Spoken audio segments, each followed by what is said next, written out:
നിങ്ങളുടെ കുട്ടികളിൽ ഇടയ്ക്കിടയ്ക്ക് പനി, മൂക്കടപ്പ്, ജലദോഷം, കഫക്കെട്ട്, ചുമ തുടങ്ങി അസുഖങ്ങൾ മാറി മാറി വരികയും ഇത് കാരണം കുട്ടികൾക്ക് സ്കൂൾ പോലും ലീവ് എടുക്കേണ്ട അവസ്ഥ വരികയും പഠനത്തിൽ ശ്രദ്ധയില്ലാതാവുകയും ഒക്കെ ചെയ്യാറുണ്ടോ? പലപ്പോഴും ക്ലിനിക്കിൽ വരുന്ന പാരൻസിന് പ്രത്യേകിച്ച് അറിവില്ലാത്ത ഒരു കാര്യമാണ് അഡിനോയിഡൈറ്റിസ് എന്ന കണ്ടീഷനെ കുറിച്ച്. അഡിനോയിഡ് ഗ്രന്ഥി എന്ന് പറയുന്നത് ടോൺസിൽസിനെയൊക്കെ പോലെ തന്നെ നമ്മുടെ മൂക്കിന്റെ പുറകുവശത്തായി തൊണ്ടയിൽ കാണപ്പെടുന്ന ഒരു ലിംഫോയിഡ് ഗ്ലാൻഡാണ്. അത് നമ്മുടെ ഒരു ഫസ്റ്റ് ലൈൻ ഇമ്മ്യൂൺ സിസ്റ്റത്തിന്റെ ഭാഗമാണ്. അതായത് പ്രത്യേകിച്ച് കുട്ടികളിൽ അവരുടെ രോഗപ്രതിരോധ സംവിധാനമൊക്കെ ഡെവലപ്ഡ് ആവുന്നേ ഉള്ളൂ. അതിൽ വളരെ പ്രധാനപ്പെട്ട ഒരു പങ്ക് വഹിക്കുന്ന ഗ്രന്ഥിയാണ് അഡിനോയിഡ് എന്ന് പറയുന്നത്. നമ്മുടെ മൂക്കിലൂടെയൊക്കെ നമ്മുടെ റെസ്പിറേറ്ററി സിസ്റ്റത്തിലോട്ട് കിടക്കുന്ന പല പാത്തോജൻസിനെയും ഫിൽട്ടർ ഔട്ട് ചെയ്ത് കളയുക എന്നുള്ളതാണ് അഡിനോയിഡ് ഗ്രന്ഥിയുടെ ഫംഗ്ഷൻ എന്ന് പറയുന്നത്. സാധാരണഗതിയിൽ ഇതൊരു 5 വയസ്സിന് മുകളിലെത്തുമ്പോൾ തന്നെ അഡിനോയിഡ് ഗ്രന്ഥിയുടെ പ്രവർത്തനം കുറഞ്ഞ് അത് ചുരുങ്ങാൻ ഇതാവുകയും ഒരു അഡോളസെൻസ് ഒക്കെ ആകുമ്പോഴത്തേക്കിനെ ഇത് കംപ്ലീറ്റ്ലി ചുങ്ങിപ്പോവുകയും ചെയ്യാറാണ്. പക്ഷെ ചില കണ്ടീഷൻസിൽ ഇതിന് ഇൻഫ്ലമേഷനോ ഇൻഫെക്ഷനോ വരുന്നത് കൊണ്ട്, അതായത് നീർക്കെട്ടോ റിപ്പീറ്റഡ് ആയിട്ടുള്ള ഇൻഫെക്ഷനോ കാരണം അഡിനോയിഡ് വീക്കം സംഭവിക്കുന്നതിനെയാണ് നമ്മൾ അഡിനോയിഡൈറ്റിസ് എന്ന് പറയുന്നത്. ചിലരിൽ എന്ത് സംഭവിക്കുന്നു വെച്ചാൽ കുട്ടി ആയിരിക്കുമ്പോൾ ഇതിന് പ്രത്യേകിച്ച് സിംറ്റംസ് ഒന്നും ഉണ്ടാവില്ല. പക്ഷേ നമ്മൾ മറ്റെന്തെങ്കിലും വലുതായി കഴിഞ്ഞ് മറ്റെന്തെങ്കിലും ബുദ്ധിമുട്ടുകളുടെ ഭാഗമായിട്ടോ അല്ലെങ്കിൽ ജസ്റ്റ് മൂക്കടപ്പ് മാത്രമൊക്കെ ഉണ്ടാകുന്ന കണ്ടീഷനിൽ ടെസ്റ്റുകളൊക്കെ ചെയ്യുമ്പം അഡിനോയിഡ് ഹൈപ്പർട്രോഫി കാണാറുണ്ട്. എന്തുകൊണ്ടാണ് അഡിനോയിഡൈറ്റിസ് ഉണ്ടാവുന്നത്? അത് ഈ ഒരു അലർജിക് ടെൻഡൻസി ഉള്ള കുട്ടികളിലാണ് അഡിനോയിഡൈറ്റിസും കാണുന്നത്. അതായത് അലർജി കാരണം റിപ്പീറ്റഡ് ആയിട്ട് ഇൻഫെക്ഷൻ വരുന്നത് കൊണ്ട് അഡിനോയിഡ് വീക്കം ഉണ്ടാവുന്നു. അല്ലെങ്കിൽ നമ്മൾ പൊല്യൂട്ടൻസിന് മലിനീകരണങ്ങളുള്ള സ്ഥലത്തോ അല്ലെങ്കിൽ പോളൻ ഗ്രെയിൻസ് ചെടികൾ കാര്യങ്ങളൊക്കെ ഉള്ള സ്ഥലത്തൊക്കെ കുട്ടികൾ അധികമായി എക്സ്പോഷർ ഉണ്ടാവുന്നത്. സാധാരണയുള്ള ജലദോഷം തന്നെ റിപ്പീറ്റഡ് ആയിട്ട് ടോൺസിലൈറ്റിസ്, ജലദോഷം പോലെയുള്ള infection, bacterial or viral infection കാരണം അഡിനോയിഡൈറ്റിസ് ഉണ്ടാവാം. ചിലരിൽ ഫാമിലിയൽ ടെൻഡൻസി ആയിട്ടും ഇപ്പോൾ കുട്ടികളിലൊക്കെ അഡിനോയിഡ് ഹൈപ്പർട്രോഫി കാണുന്നുണ്ട് കേട്ടോ. ഇനി നമുക്ക് എങ്ങനെ നമ്മുടെ കുഞ്ഞിന് അഡിനോയിഡ് ഉണ്ട് അല്ലെങ്കിൽ അഡിനോയിഡൈറ്റിസിന്റെ സിംറ്റംസ് എന്തൊക്കെയാണ് എന്ന് നോക്കുകയാണെങ്കിൽ, ഏറ്റവും പ്രധാനപ്പെട്ട സിംറ്റംസ് എന്ന് പറയുന്നത് കുട്ടിക്ക് ഉണ്ടാകുന്ന നേസൽ കൺജഷൻ അഥവാ മൂക്കടപ്പാണ്. അതായത് ഇതൊരു സാധാരണ ജലദോഷത്തിൽ നിന്ന് മാറി ഏകദേശം ഓൾമോസ്റ്റ് എല്ലാ ടൈമും കുട്ടിക്കൊരു മൂക്കടപ്പിൻ്റെ അല്ലെങ്കിൽ മൂക്കൊലിപ്പിൻ്റെ സിംറ്റംസ് ഉണ്ടാവുക. പല കുട്ടികളും നമ്മൾ കാണാറുണ്ടല്ലേ, കുഞ്ഞായിരിക്കുമ്പോൾ തന്നെ ഒരു കർച്ചീഫ് കയ്യിൽ പിടിച്ചുകൊണ്ടിരിക്കേണ്ട ഒരു അവസ്ഥയാണ്. സദാ മൂക്കൊലിപ്പ് ഉണ്ടാവുക, മൂക്കടപ്പ് ഉണ്ടാവുക. ഈ മൂക്കടപ്പ് കാരണം തന്നെ അവരാൻ പറ്റാത്തൊരു കണ്ടീഷനിൽ അവർ വായിലൂടെ ശ്വസിക്കാൻ ശ്രമിക്കുക. അതായത് വാ തുറന്ന് ഉറങ്ങുന്നതൊക്കെ കണ്ടിട്ടില്ലേ? അപ്പോൾ ഇങ്ങനെ വാ തുറന്ന് അവർ ശ്വാസം എടുക്കുന്നതിൻ്റെ ഫലമായിട്ടും വായിൽ ഡ്രൈനെസ് ഉണ്ടാവും അല്ലെങ്കിൽ വായ്നാറ്റവും ഇത്തരം കുട്ടികളിൽ കാണാറുണ്ട്. എന്തുകൊണ്ടാണ് മൂക്ക് അടയുന്നതെന്ന് വെച്ചാൽ ഞാൻ പറഞ്ഞു മൂക്കിൻ്റെ പിറകിലായിട്ട് തൊണ്ടയിലാണ് ഈ അഡിനോയിഡ് ഗ്ലാൻഡ്സ് ഉള്ളത്. ഈ അഡിനോയിഡിന് വീക്കം സംഭവിക്കുന്ന സമയത്ത് അത് നമ്മുടെ നാസൽ പാക്കേജ് ബ്ലോക്ക് ആവുകയും അതുവഴി കുട്ടികൾക്ക് ശ്വാസം എടുക്കാൻ ബുദ്ധിമുട്ടുണ്ടാവുകയും ചെയ്യുന്നു. അതുകൊണ്ടാണ് പലപ്പോഴും കുട്ടികൾ കൂർക്കം വലിക്കുക. ഈ കുട്ടികളുടെ കൂർക്കം വലിയുടെ പ്രധാന കാരണങ്ങളിലൊന്നാണ് അഡിനോയിഡൈറ്റിസ് എന്ന് പറയുന്നത്. നോസ് ബ്ലോക്ക് ആവുന്ന സമയത്ത് അവർക്ക് ഒരു ലാബേർഡ് ബ്രീത്തിങ്, അതായത് നിങ്ങൾക്ക് മനസ്സിലാവും, ഒരു ശ്വാസം വലിക്കുന്നത് നോക്കിയാൽ നമുക്ക് തന്നെ അതൊരു നല്ല സൗണ്ട് കേൾക്കാൻ പറ്റും, ഒരു വീസൊക്കെ പോലെ തന്നെ. കാരണം അവർക്ക് കുറച്ചും കൂടെ ശ്രമകരമാണ് അവരുടെ ആ ഒരു ബ്രീത്തിങ് എന്ന് പറയുന്ന പ്രോസസ്സ്. അതുകൊണ്ട് അവർക്ക് കൂർക്കം വലി ഉണ്ടാവുന്നു. ഇത് അവരുടെ ഒരു സ്ലീപ്പിംഗ് ക്വാളിറ്റിയെ തന്നെ ബാധിക്കും. കുട്ടികൾ സ്ലീപ്പ് അപ്നിയ വരെ ചില കണ്ടീഷനിൽ ഉണ്ടായത് റിപ്പീറ്റഡ് ആയിട്ട് ഉറങ്ങുന്ന സമയത്ത് ശ്വാസം കിട്ടാത്തൊരവസ്ഥ അല്ലെങ്കിൽ ശ്വാസം കിട്ടാതെ കുട്ടി എഴുന്നേൽക്കുന്ന അവസ്ഥ. ഇതൊക്കെ അഡിനോയിഡൈറ്റിസ് ഉള്ള കുട്ടികൾ അഡിനോയിഡ് ഫേസിസ് എന്ന് പറയും. അതായത് നമ്മൾ കുറേ നാളായിട്ട് ഈ വാ തുറന്ന് ശ്വസിക്കുന്നതിൻ്റെയൊക്കെ ഭാഗമായിട്ട് നമ്മുടെ ഡെൻ്റൽ അലൈൻമെൻറ്റിനും കാര്യത്തിനൊക്കെ മാറ്റം വരുന്നത്. അതായത് ഫേസൊക്കെ കുറച്ച് കൂർത്തതായിട്ടും പ്രത്യേകിച്ച് തായ് ഭാഗത്തെ ചുണ്ട് തടിക്കാനും അത് താഴോട്ടൊരു തൂങ്ങി നിൽക്കുന്ന ഒരു അപ്പിയറൻസ് ഉണ്ടാവും. പല്ല് ഉന്തി വരാം, പല്ലിനിടയ്ക്ക് ഗ്യാപ്പുകൾ ഉണ്ടാവാം. ഈ ജോ ബോണ് തന്നെ താഴോട്ട് ഈ കൂർത്തു പോകുന്നതുകൊണ്ടാണ് ഫേസിൻ്റെ ഷേപ്പിലൊക്കെ ഈ ഒരു വ്യത്യാസം വരുന്നത്. അതുകൊണ്ട് തന്നെ ഒരു കോസ്മെറ്റോളജിക്കൽ എഫക്റ്റും ഈ ഒരു അഡിനോയിഡ് കണ്ടീഷനുണ്ട്. അതുപോലെ തന്നെ അഡിനോയിഡൈറ്റിസ് ഉള്ള കുട്ടികളിൽ റിപ്പീറ്റഡ് ആയിട്ട് ഇയർ ഇൻഫെക്ഷൻ അതായത് കേൾവിക്ക് തന്നെ പ്രശ്നമുണ്ടാക്കാറുമുണ്ട്. പലപ്പോഴും കുട്ടികൾ സ്കൂളിൽ വെച്ച് കേൾവിക്കുറവ് ടീച്ചേഴ്സ് കംപ്ലയിൻറ്റ് ചെയ്തു, അപ്പോഴാണ് നമ്മൾ മൂക്കടപ്പ് കാര്യങ്ങളുള്ളത്, ഇടയ്ക്കിടയ്ക്ക് പനി വരും ഡോക്ടറെ എന്നൊക്കെ പറയുമ്പോൾ നമ്മൾ എൻഡോസ്കോപ്പിയോ എക്സ്റേ ഒക്കെ എടുക്കുന്ന സമയത്തും അഡിനോയിഡ് ഡയഗ്നോസ് ചെയ്യാറുണ്ട്. ഇപ്പോൾ ഈ അഡിനോയിഡിൻ്റെ മുഖ്യ സിംറ്റംസ് ഒക്കെ തന്നെ വെച്ചാൽ നമ്മൾ വളരെ കോമൺ ആയിട്ട് കാണുന്ന സിംറ്റംസ് ആണല്ലേ.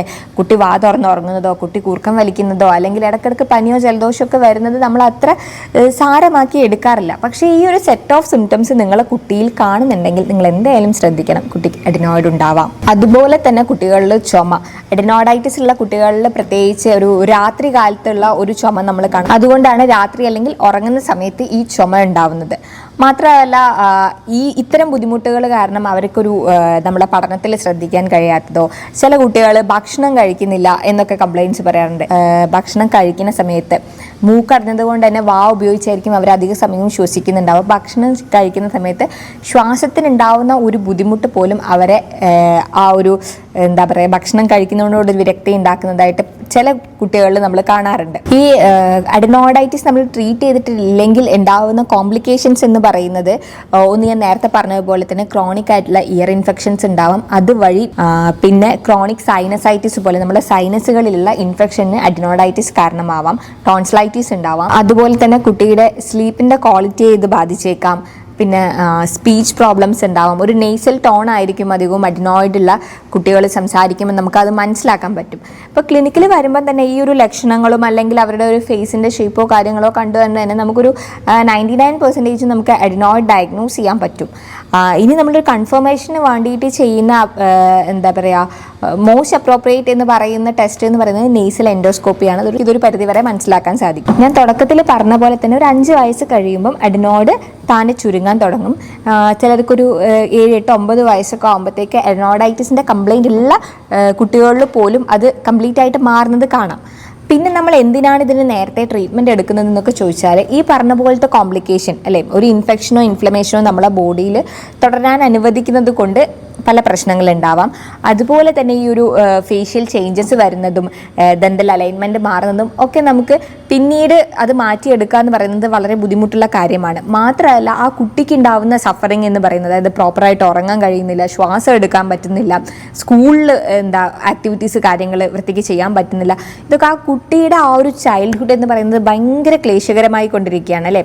അപ്പം നമ്മളിതൊരു ഏർലി സ്റ്റേജിൽ തന്നെ കണ്ടെത്തുകയും പ്രോപ്പറായിട്ടുള്ള ട്രീറ്റ്മെൻറ്റ് എടുക്കുകയും കഴിഞ്ഞാലും നമുക്കിതൊരു സർജറിയൊക്കെ ഉള്ള കണ്ടീഷനിൽ നിന്ന് ഒഴിവാക്കാൻ പറ്റും. മാത്രമല്ല ചില പാരൻസിൽ നമ്മൾ കണ്ടിട്ടുണ്ട്, അതായത് പല്ലുന്തി വരുന്നുണ്ട്, പല്ലിന് ഗ്യാപ്പ് ഉണ്ട്, അവർ എന്തെങ്കിലും ഡെന്റൽ അപ്ലയൻസസ് വാങ്ങിയിട്ട് പലപ്പോഴും ഒരു കൺസൾട്ടേഷൻ പോലും എടുക്കാതെ, ഇപ്പോൾ റീസെൻ്റ്ലി ഒരു പാരൻ്റ് എന്നോട് പറഞ്ഞു, കുട്ടി തുറന്ന് ഉറങ്ങുകയാണ് ഡോക്ടറെ, പല്ലിന് എന്നിട്ട് ഗ്യാപ്പ് വരുന്നുണ്ട്, ഞാൻ ഓൺലൈൻ ത്രൂ ഒരു സംഭവം വാങ്ങി വായിൽ വെക്കുന്നു എന്നുള്ളത്.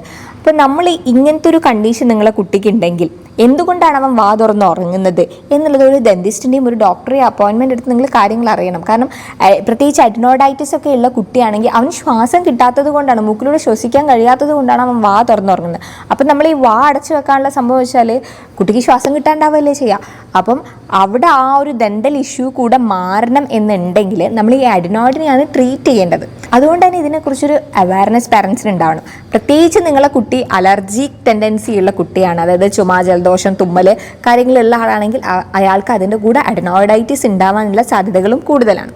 അപ്പോൾ ഞാൻ നേരത്തെ പറഞ്ഞു, റിപ്പീറ്റഡ് ആയിട്ടുള്ള ഇൻഫെക്ഷൻ കാരണം അഡിനോയിഡൈറ്റിസ് ഉണ്ടാവാം. അഡിനോയിഡൈറ്റിസ് ഉള്ളത് കൊണ്ട് തന്നെ റിപ്പീറ്റഡ് ആയിട്ട് ഇൻഫെക്ഷനും ഉണ്ടാവാം. അപ്പം നമ്മളവരുടെ ഡയറ്റിൽ ശ്രദ്ധിക്കേണ്ട കാര്യം എന്ന് വെച്ചാൽ ഈ ഒരു ഇൻഫെക്ഷൻ കൺട്രോൾ ചെയ്യാൻ വേണ്ടി തന്നെ പാലുൽപ്പന്നങ്ങൾ, അധികം പുളിയുള്ള കാര്യങ്ങൾ, ഈ ഓറഞ്ച്, സിട്രസ് ഫ്രൂട്ട്സ്, ചിലരിലൊക്കെ നമ്മൾ ഈ സ്ട്രോബെറി, കിവിയൊക്കെ കഴിക്കുമ്പോഴും പൈനാപ്പിൾ പോലെയുള്ള ഓറഞ്ച് ഇതൊക്കെ കഴിക്കുമ്പോൾ കുട്ടികൾക്ക് പെട്ടെന്ന് ഇൻഫെക്ഷൻ ഉണ്ടാവുക, അല്ലെങ്കിൽ നല്ല ഹൈ ടെമ്പറേച്ചറിലോട്ട് പോവുക, കഫക്കെട്ട്, ചുമ കാര്യങ്ങളൊക്കെ ഉണ്ടാവുന്നത് കണ്ട്. അപ്പം ഇത്തരം കാര്യങ്ങളൊന്ന് ശ്രദ്ധിക്കുക. അതുപോലെ തന്നെ രാത്രി സമയങ്ങളിൽ ഞാൻ പറഞ്ഞു മൂക്കടപ്പ് കാരണം ശ്വാസത്തിന് ബുദ്ധിമുട്ടുണ്ട്. അപ്പോൾ കുട്ടിയുടെ തല ഒന്ന് പൊക്കി വെക്കുന്നതായിട്ട് ചെയ്യാം. പിന്നെ ചില ഫേഷ്യൽ എക്സസൈസും കാര്യങ്ങളും ഒക്കെ ചെയ്ത് കഴിഞ്ഞാൽ നമുക്ക് ഒരു പരിധിവരെ ഈ കാര്യങ്ങളൊക്കെ കൺട്രോൾ ചെയ്യാൻ പറ്റും. പക്ഷേ അറ്റ് ദ എൻഡ് നമ്മൾ എന്തായാലും ട്രീറ്റ്മെൻറ്റ് എടുത്ത് ഇതിനെ മാറ്റുക എന്നുള്ളതാണ്. നമ്മുടെ ഒരു സ്കോപ്പ് ഓഫ് ഹോമിയോപ്പതി എന്ന് പറയുമ്പം നമുക്കിപ്പം അഡിനോയിഡ് കേസസിൽ വളരെ എഫക്റ്റീവായിട്ട് ഒരു ക്യൂർ തന്നെ പോസിബിൾ ആവാറുണ്ട്. പലപ്പോഴും ഒരു 3rd ഗ്രേഡ് അല്ലെങ്കിൽ സർജറി പറഞ്ഞ കേസുകളിൽ തന്നെ നമുക്കൊരു 3 to 6 month മെഡിക്കേഷൻസ് കൊണ്ട് തന്നെ കംപ്ലീറ്റ്ലി സിംറ്റംസ് റിലീവ് ആവുകയും പിന്നെ നമുക്കിതൊരു സർജറിയിലോട്ട് പോകേണ്ട ആവശ്യങ്ങൾ വരാറില്ല. പിന്നെ ഇതിൻ്റെ ഒരു പ്രഗ്നോസിസ് എന്ന് പറയുന്നത് പേഷ്യൻ്റ് എങ്ങനെ നമ്മൾ മെഡിസിനോട് റിയാക്ട് ചെയ്യുന്നു എന്നുള്ളതിനൊക്കെ അനുസരിച്ചാണ്. ഇപ്പോൾ നമ്മുടെ ക്ലിനിക്കിൽ നമ്മൾ ഫോളോ ചെയ്യുന്ന ഒരു മെത്തേഡ് എന്ന് വെച്ചാൽ നമ്മളൊരു 3 months ആണ് പേഷ്യൻസിനോട് പറയുക. ആ ഒരു 3 months നമുക്ക് നല്ല രീതിക്ക് ഇമ്പ്രൂവ്മെൻറ്റ് കാണുന്ന കേസുകളിലാണ് നമ്മളൊരു കുറച്ച് മാസങ്ങളും കൂടെ നമ്മൾ ആ മെഡിക്കേഷൻ എടുക്കുകയും അതുകൊണ്ട് കംപ്ലീറ്റ് റിക്കവറി പോസിബിൾ ആവുകയും ചെയ്യാറുണ്ട്. അത്രയും റെസ്പോൺസ് ചെയ്യുന്നില്ല എന്നുള്ള കേസുകളിൽ മാത്രമാണ് നമ്മൾ സർജറി, മെഡിസിനോട് ഒട്ടും റെസ്പോണ്ട് ചെയ്യാത്ത കേസുകളിൽ മാത്രമാണ്, അതും വളരെ ചുരുങ്ങിയ കേസുകളിലാണ് നമുക്ക് സർജറി റെഫർ ചെയ്യേണ്ടി വരാറുള്ളത്. സോ ഈ ഒരു കണ്ടീഷനെ കുറിച്ച് ഒരു ചെറിയ ധാരണ നിങ്ങൾക്ക് കിട്ടിയിട്ടുണ്ട് എന്ന് വിചാരിക്കുന്നു. നിങ്ങളുടെ കുട്ടികൾക്ക് ഇത്തരം ബുദ്ധിമുട്ടുകൾ ഉണ്ടെങ്കിൽ ഏർലി തന്നെ സ്ക്രീനിങ് ചെയ്യുക, അവർക്കുള്ള ട്രീറ്റ്മെൻറ്റ് പ്രോപ്പറായിട്ട് കൊടുക്കുക. അതുപോലെ തന്നെ കൺസൾട്ടേഷന് വേണ്ടിയിട്ടും സംശയ നിവാരണത്തിനായിട്ടും വീഡിയോയിൽ കാണുന്ന നമ്പറിലോട്ട് നിങ്ങൾക്ക് കോൺടാക്ട് ചെയ്യാവുന്നതുമാണ്. ഞാൻ doctor Ashmitha Sajin, senior homeopathy consultant, olive homeopathy clinic, Kizhisseri, Malappuram ജില്ല.